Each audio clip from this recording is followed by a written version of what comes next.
So you're new into real estate, or you're just trying to get your groove and trying to learn how to do the best at the basics things that we do in real estate. In this video, we're talking about showing properties. So what we're going to do is I've got 8 tips for you and for realtors on how to actually show property properly and for you to be successful for not just yourself, but for your clients as a whole. So stick around.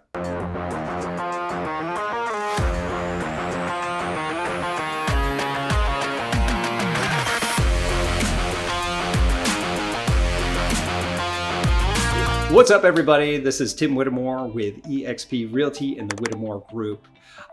Coming at you with another video to help you out as a real estate agent, whether you're brand new or you're just trying to improve your business. I want to give you from my experience from being a buyer's agent, from being a team agent, a single agent, from different brokerages, an ops manager, now as a team lead. I want to give you the best information that I can. They always say that you are the sum of the 5 voices that you pay attention to. Let me be one of those voices to help you on your career.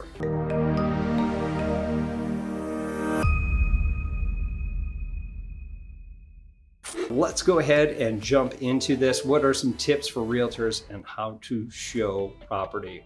All right, number 1 that you should be paying attention to is to do some form of consultation first, okay? If you can. I do know a lot of realtors that will just take a call, maybe from an advertisement that they put on social media. Maybe they use Realtor.com or Zillow. They go, hey, I want to go see 123 Main Street. Awesome. They pop up and go show a property, right? Problem is that we don't know anything about this buyer, which is a safety concern. But the other part is do we know anything about them? Can they afford the property? Are they looking to look at this and then maybe put an offer in 3 years from now? These are all the things that we need to do as agents, is to sit down and what we call pre-qualify our people. So even if it's over the phone, if it's in Zoom or in person, take the time to educate your buyers on what the whole process looks like. And not just necessarily what that process looks like, but what it looks like with you. Set those expectations earlier and qualify them for 3 things. I personally only work with buyers that qualify for 3 things, and I don't find out until I sit down with them for a consult. 1 is, can they afford it? Are they financially ready? 2, do they have some urgency? Is there a timeline or is there no timeline, right? If there's no timeline, then we could be doing this forever. And then 3rd is, are they emotionally ready? If it's them and another decision maker, whether it's a couple or somebody and their mother-in-law or whomever, right? Sometimes people have some interesting relationships. Find out with the decision makers if they're emotionally ready to pull the trigger when it comes to signing the contract. Now, I wish I had some magical way to tell you exactly what to look for, but it's so dynamic, it's hard to. You kind of have to go with your gut with that one, which is why I like to meet those decision makers and those people in person. All right, without going into that too much further, number 2 is once you figure out what they need, which hopefully you did in the consult, then go ahead and schedule 3 to 5 homes at a time. Now, if you're in condos, I understand that you can see a lot more than that. I try to limit the first showing down to about 3, maybe 4 hours. So whatever you can fit in that amount. What I suggest is that you go through the multiple listing service, the MLS, with them, and then help them decide which ones they are. Now here, since the last couple of years have been very low inventory, we kind of had to go onesie twosies and they just picked them for us and we went out. But know that that's not going to be the same. As the market does continue to shift here in the year 2022, we will probably go back to a larger inventory where they go, I've got 10 homes I want to see today. No, you don't. You've got 3 to 5 homes that we're going to see today, and I'm going to help determine what those are and help you out. Once you help them and find those out, go ahead and put them together. My suggestion is to put the one that you think is going to be the absolute best one and put that one as your last house that you're going to see. Because if you put it as the first one, every house that they're going to see is going to be in comparison to that one. So we don't like to do that. So I kind of like to give it a crescendo, if you will, and start building up what they're looking for. Wow, I like this, I like this. Oh, this has everything that we just saw with everything else based on comparison.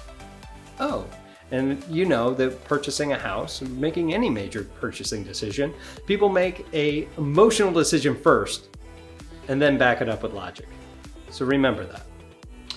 So do so most of the time, if you can, at the first house. They're going to meet you there. Most people don't sit in your car anymore.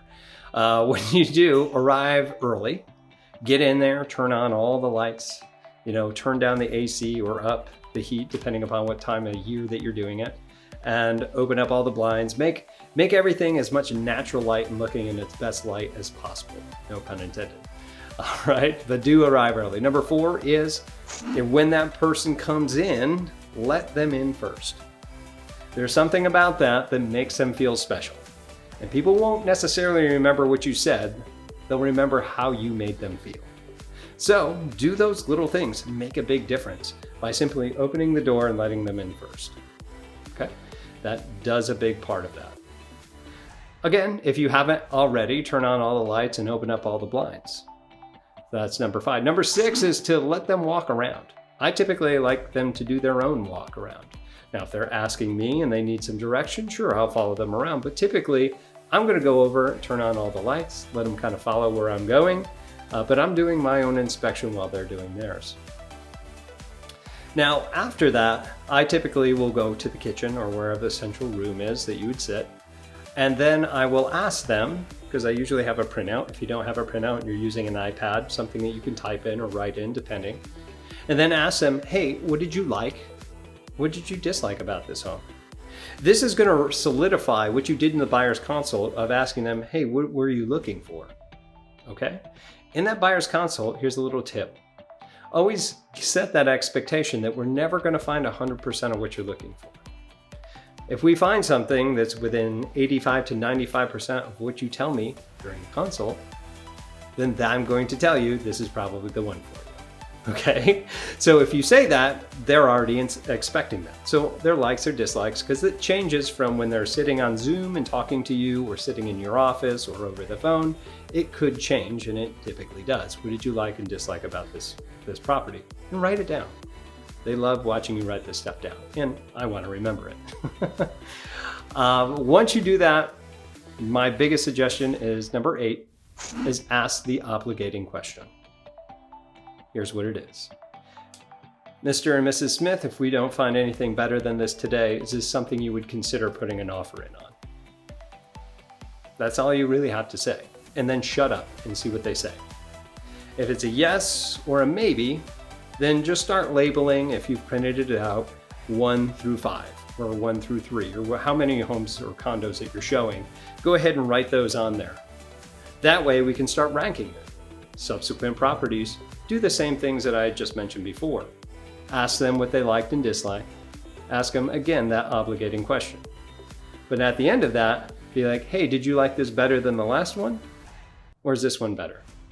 If they say that's better, okay, this is our new number 1. Now, if you go through and you do everything like I had said and build that crescendo, every single property you're going to see is going to be better than the one that they saw before, more than likely.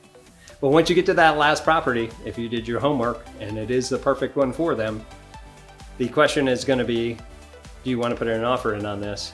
Does this meet 85 to 95% of what you told me? If the answer is yes, then ask them how you would like them, or how they would like you to write up the contract. And depending upon your state, or depending upon how you represent your clients, here in Florida, we have transaction brokers.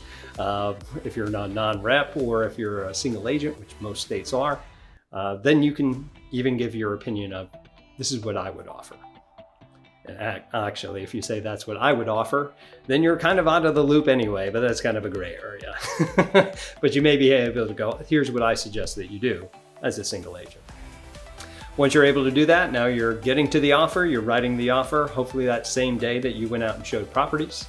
If you do get to a point to where they didn't like any of them, or they want to see multiple cities, make sure that when you do that you compare apples to apples. So my suggestion is, if they want to see 3 different cities or towns or suburbs in your city, go to one day, schedule the next day to go to that one, and then if they need to see the other one, there. Make sure you have number 1s from each one. That's why you're taking notes, and go, okay, out of these 3, which one do you like the most? And then on the 3rd day, they should be writing an offer. Okay?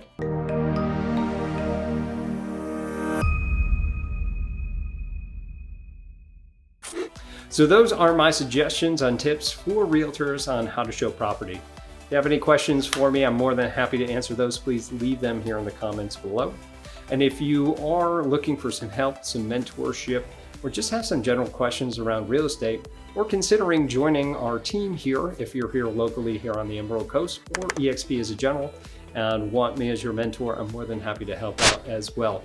Please feel free to give me a call, text, email, find me on social media, LinkedIn, whatever that you need to do. I'd be happy to help you out from there. Again, my name is Tim Whittemore with the Whittemore Group here with EXP Realty. We'll talk to you in our next video. Take care.